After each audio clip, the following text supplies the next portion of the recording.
Hey friends, so I'm here with a review on Black Moon Lilith Rising, and it's by Adama Sise. I want to say that's how you pronounce it. And this book was okay for me. So the book is about, it's 224 pages with acknowledgments about the author and illustrator at the end. The technical end, I guess, would be on 213. The book opens up with an introduction on Lilith. It gives the ancient myth of Lilith, which for me, I don't know, it didn't feel like a full story of her from what I remember reading. I didn't get the gist of like, I just know who this Lilith goddess is.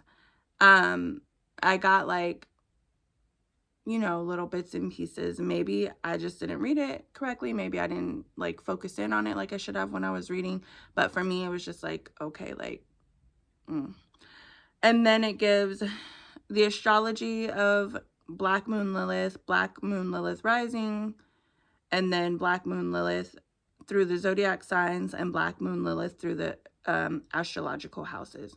And on the zodiac signs and the houses, she goes over each one. And you, in order to find yours, you could Google it and go like look up like Black Moon Lilith Rising or Black Moon Lilith zodiac sign, Black Moon Lilith astrological house. Okay. And then she also gives the aspects in the natal chart, manifesting with Lilith,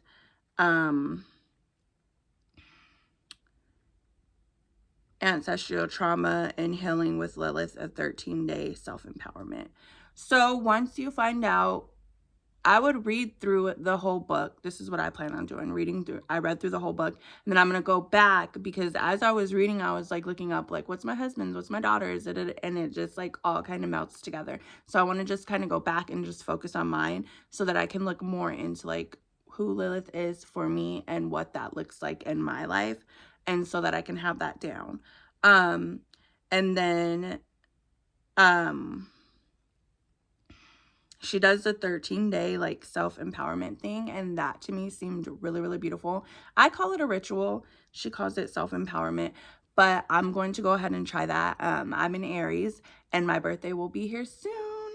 So I plan on starting on the 1st of, I'm like the 1st of Aries, the 1st of April, and then just working my way through for the 13th day, and I'll just finish like a couple of days before my birthday. And I think that that'll open up some things for me and help me with processing some stuff to get rid of, so that I don't take into this next chapter of my life. So I'm excited for that. I really like the way that she breaks it down with every zodiac. I think she did her best to like explain it and break it down. But for me, I'm not an astronomy person, and I'm like learning this, like it just doesn't stick with me. I noticed with my two girls, like they really like astrology, and they like learn this stuff, and they're like, oh, that's a Cancer thing, or that's a, and I'm just like, yeah, and I get it like a little bit, but I don't know, I can't focus on like remembering all those things for some reason. It just doesn't flow in my brain, and I'm trying to like figure out how to make it stick for me so that I can be that person, you know? But I'm not there yet. So for me personally, since we got it out there that I'm not really an astrology person, it just does not go with my brain. It's a struggle. There we go. It's a struggle for me. I'm struggling through it. I'm excited because I'm like reading it, and I'm like, oh, okay, this is this and that is that and that type of thing.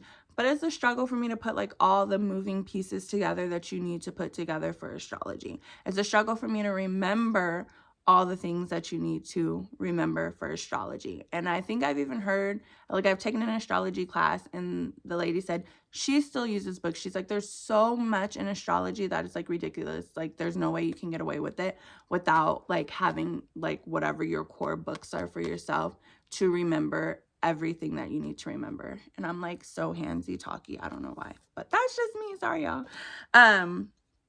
But yeah, If you're into astrology, you want to know about your Black Moon Lilith, you want to know about that dark feminine, that shadow side type thing, then you definitely want to read this book. I'm so happy that I read it. I've been sick, so it took me a little bit to like kind of get through it. There were like, and in between this, we also had Ostara, so I was not able to read on that day. I try to read X amount of pages every day. I got behind on Ostara, and then like the next day, because my husband was off during that time, he wanted to do like errands. They were like all day, so then I'm like, I'm 2 days behind.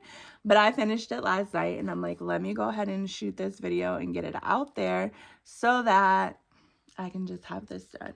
But yeah, I recommend it. And then she also has an oracle deck that goes with this book. And within the self-empowerment thing, she recommends different different things to do with the oracle deck if you have it with the book. So I would suggest just ordering both of them. You don't have to. And actually for Ostara, my husband did end up getting me the oracle deck because I hadn't bought it. I did not even realize until like I was reading the book that they went together. I don't know, like they're both called the same thing, but like 1 + 1 didn't equal 2 for me. But just some way, somehow, he had ordered me this deck. I think it is actually on sale right now on hayhouse.com, which is like the publisher of the book and the deck. So it's a little bit cheaper on there, and I think free shipping compared to Amazon right now because it is Women's History Month. So they were doing a sale. So you just get your, you get yourself these 2 little things and you can work yourself some magic. I am going to go ahead and do another video with the reveal of this deck, and I'll release those both at the same time so that you guys can see them. And if you're interested, order them and enhance your magical life.